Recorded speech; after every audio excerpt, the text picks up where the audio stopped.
కార్లు కొనే వాళ్ళు తొందరగా కొనేయండి, మీకు 80,000 సేవ్ అవుతుందన్నమాట. చూడండి, ఇంతకంటే ఏం కావాలి. హాయ్ అందరికీ నమస్తే.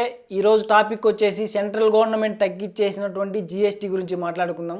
సెంట్రల్ గవర్నమెంట్ మనం వాడే చాలా వస్తువులపైన జిఎస్టీ పర్సెంటేజ్ అనేది తగ్గించేసింది అనమాట. చిన్న పిల్లలు తినే చాక్లెట్స్ నుండి పెద్దవాళ్ళు కొనే కార్ల వరకు, పొద్దున్నే లేస్తే కొనే పాల ప్యాకెట్ నుంచి నిద్రపోయడానికి పనుకుండే డబల్ కాట్ బెడ్ వరకు అన్ని వస్తువులపైన జిఎస్టీ అనేది తగ్గించేసింది అనమాట. ఇన్ఫ్యాక్ట్ కొన్ని వస్తువులకైతే జిఎస్టీ 0 చేసింది, which is very good thing. చూద్దాం మరి ఏ ఏ వస్తువులకు ఎంత జిఎస్టీ పర్సెంటేజ్ తగ్గించింది, సో మనం ఎంత పే చేయాలి. వీడియో అనేది చాలా ఇన్ఫర్మేటివ్గా ఉంటుంది, ప్రతిదీ క్లియర్గా ఎక్స్ప్లెయిన్ చేస్తాను. ఏ ఏ వస్తువు పైన ఎంత జిఎస్టీ పర్సెంటేజ్ తగ్గించారు అనేది క్లియర్ లిస్ట్తో మీకు ఎక్స్ప్లెయిన్ చేస్తాను. సో చివరి వరకు వీడియో చూడండి, అలాగే నా ఛానల్ను సబ్స్క్రైబ్ చేసి పెట్టుకోండి. ఇంకా డీటెయిల్స్లోకి వెళ్ళే ముందు మనకు ఫస్ట్ ఆఫ్ ఆల్ జిఎస్టీ అంటే ఏంటో తెలియాలి. ఎందుకంటే most of the common people వాళ్ళకు ఒక అపోహ ఉంది అనమాట. ఏంటంటే ఇన్కమ్ ట్యాక్స్ పే చేసే వాళ్ళు మాత్రమే ట్యాక్స్ పే చేస్తున్నారు గవర్నమెంట్కు అనేది, విచ్ ఈజ్ అబ్సల్యూట్లీ రాంగ్ అనమాట. ఎందుకంటే మనం కొనే ప్రతి వస్తువు పైన మనము ట్యాక్స్ పే చేస్తున్నాం, దాన్నే మనము జిఎస్టీ అంటాం అనమాట. జిఎస్టీ అంటే goods and service tax. So ఇది మనం కొనే ప్రతి వస్తువు పైన పే చేస్తాము. ఇది 4 టైప్స్ ఉంటుంది అనమాట. ఈ జిఎస్టీ అనేది 5% పే చేస్తాము, 12% పే చేస్తాము, 18% పే చేస్తాము, అలాగే 28% పే చేస్తాం అనమాట. ఈ జిఎస్టీ అనేది వస్తువులను బట్టి ఈ జిఎస్టీ పర్సెంటేజ్ అనేది మారుతుంది. సో అది ఇప్పుడు గవర్నమెంట్ అనేది దాన్ని రెడ్యూస్ చేసింది అనమాట. ఆ పర్సెంటేజ్ను కొంచెం తగ్గించేసింది అన్ని వస్తువులపైన. సో కామన్ పీపుల్కు కొంచెం బెనిఫిట్ అనమాట. చూద్దాం మరి ఆ డీటెయిల్స్లోకి వెళ్దాం. ఇప్పుడు ఫస్ట్ వచ్చేసి మనం డైలీ ఎసెన్షియల్స్ గురించి మాట్లాడుకుందాం. అంటే మనం పొద్దున్న లేస్తే పనులు తోమడానికి వాడే టూత్ బ్రష్, టూత్ పేస్టు, అలాగే టాయిలెట్ క్లీన్ చేయడానికి వాడే టాయిలెట్ క్లీనర్ బార్స్, అలాగే మనం స్నానం చేసేప్పుడు వాడే హెయిర్ షాంపూ, హెయిర్ ఆయిల్, ఇవన్నీ కూడా డైలీ ఎసెన్షియల్స్ అనమాట. వీటిపైన మనము 18% జిఎస్టీ పే చేస్తున్నాము ఇది వరకు. సో ఇప్పుడు సెప్టెంబర్ 22 నుంచి వీటిపైన మనము జస్ట్ 5% జిఎస్టీ మాత్రమే పే చేస్తాం అనమాట. అది గవర్నమెంట్ రూల్ పాస్ చేసింది. So which is very good అనమాట. ఇంకా డైలీ ఎసెన్షియల్స్లో వచ్చేటువంటి బట్టరు, గీ, చీజ్ అంటే డైరీ ప్రోడక్ట్స్ ఉంటాయి కదా, వీటిపైన వచ్చేసి ముందు మనము 12% ఆఫ్ జిఎస్టీ పే చేస్తున్నాము. సో ఇంకా పైన సెప్టెంబర్ 22 నుంచి వీటిపైన జస్ట్ 5% ఆఫ్ జిఎస్టీ మనం పే చేయాల్సి ఉంటుంది అనమాట. ఇంకా మనం డైలీ తినేటువంటి pre package namkeens, bhujia, mixture వీటిపైన ముందు 12% పే చేసేవాళ్ళము, ఇక్కడ నుంచి 5% పే చేయాలి. అలాగే బేబీ ప్రోడక్ట్స్ అంటే ఫీడింగ్ బాటిల్స్, డైపర్స్, నాప్కిన్స్ వీటిపైన కూడా ముందు మనం 12% పే చేసేవాళ్ళం, ఇక్కడ నుంచి 5% పే చేస్తే చాలన్నమాట జిఎస్టీ. సో ఇవన్నీ కూడా డైలీ ఎసెన్షియల్స్లో వస్తాయి. సో ఇవన్నీ ఎక్స్ప్లెయిన్ చేసుకుంటా పోతే వీడియో పెద్దదవుతుంది. సో స్క్రీన్ పైన నేను టేబుల్ వేసాను, అవి చూసుకోండి, మీకు ఒకసారి అర్థమైపోతుంది. ఇంకా చిన్నపిల్లలు తినేటువంటి చాక్లెట్స్, పేస్ట్రీ, బ్రెడ్, బిస్కెట్స్ వీటన్నిటిపైన ముందు వచ్చేసి మనం 18% ఆఫ్ జిఎస్టీ పే చేసేవాళ్ళం, ఇక్కడ నుంచి 5% ఆఫ్ జిఎస్టీ పే చేస్తే చాలన్నమాట. ఇంకా పాస్తా అండ్ ఐస్ క్రీమ్స్కి వచ్చేసి 12% నుంచి 5%కి తగ్గించారనమాట. సో అలాగే మనం తినేటువంటి ఐస్ క్రీమ్స్కు ముందు వచ్చేసి 18% ఆఫ్ జిఎస్టీ పే చేస్తున్నాము, ఇక్కడ నుంచి జస్ట్ 5% పే చేస్తే చాలన్నమాట. కొన్నిటికి వచ్చేసి జిఎస్టీ పర్సెంటేజ్ 0 కూడా చేశారు. అవేమంటే పిజ్జా బ్రెడ్, పన్నీరు, పరాటా, రోటీ ఇలాంటి వాటికి జిఎస్టీ వచ్చేసి 0%. మీరు ఎలాంటి జిఎస్టీ పే చేయాల్సిన అవసరం లేదు సెప్టెంబర్ 22 నుంచి.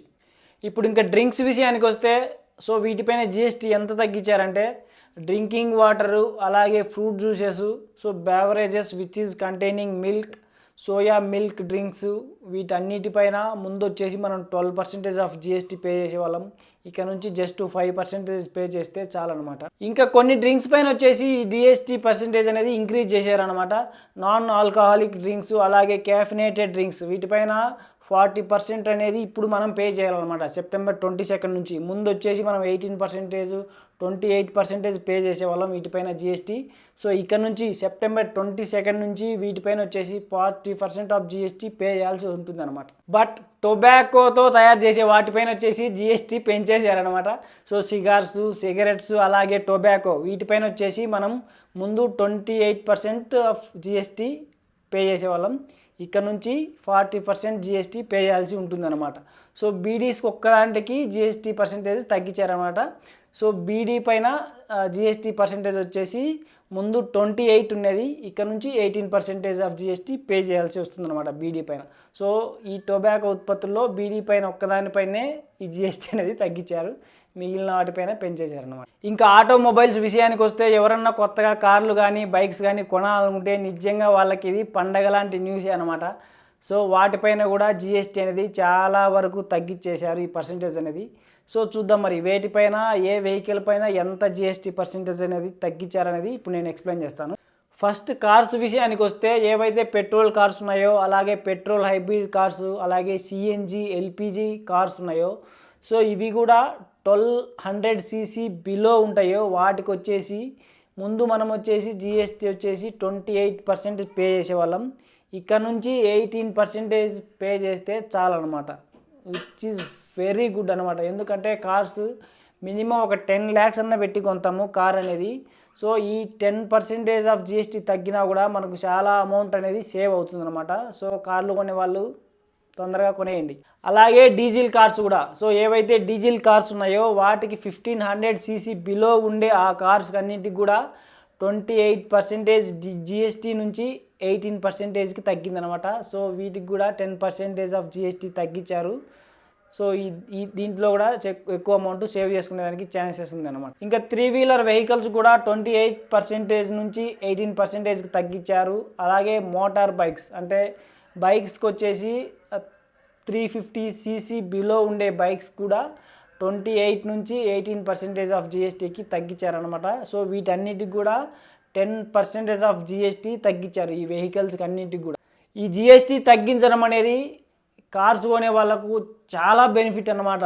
ఎలాగంటే చూడండి, ఇప్పుడు మీరు ఒక టాటా నెక్సాన్ కారు కొంటే మీరు 22 సెప్టెంబర్ తర్వాత కొంటే ఈ టాటా నెక్సాను, సో నేను చెప్పినట్లు వీటికి వచ్చేసి 28% నుంచి 18%కు జిఎస్టీ తగ్గించారు కదా. సో మీకు 80,000 సేవ్ అవుతుంది అనమాట. చూడండి, ఇంతకంటే ఏం కావాలి, 80,000 సేవ్ అవుతే ఒక్క కారు కొనడం పైన సూపర్ కదా.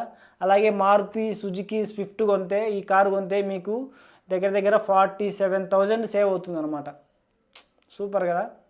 సో ఇదే అనమాట ఈ జిఎస్టీ గురించి. సో కొన్నిటికి జిఎస్టీ వచ్చేసి 0 చేశారు, కొన్నిటికి తగ్గించారు, కొన్నిటికి పెంచారనమాట.